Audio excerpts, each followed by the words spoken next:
Бүгін күнделікті күнге қарағанда ертерек тұрып жет нан пісірдім. Бұл жет нанды біз енемнің әруағына деп бағыштадық. Ол кісінің қайтқаны осымен 12 жыл болып қапты.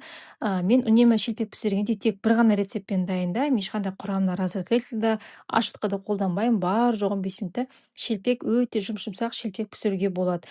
Құрамдарын барлығын сіздерге төменге жазып кетемін. Қамыр жұмсақ болып келеді. Артық ешқандай көрсеткен мөлшерден ұнды салмаңыздар, аздап қолдарыңызды майлап жіберсеңіздер болады. Енді қамырды бір 10 минуттай демалдырамыз. Одан кейін осылай бөліктерге бөліп, әрқайсысын дөңгелетіп шығамыз. Осылай дөңгелетіп болғаннан кейін міндетті түрде бетін жабыңыздар, себебі қамыр қатып қалуы мүмкін. Енді қамырымыз, шелпектеріміз дөңгелек әдемі болсын десеңіздер, алдымен бірінші осылай қолмен жағынан тартып дөңгелетіп алыңыздар.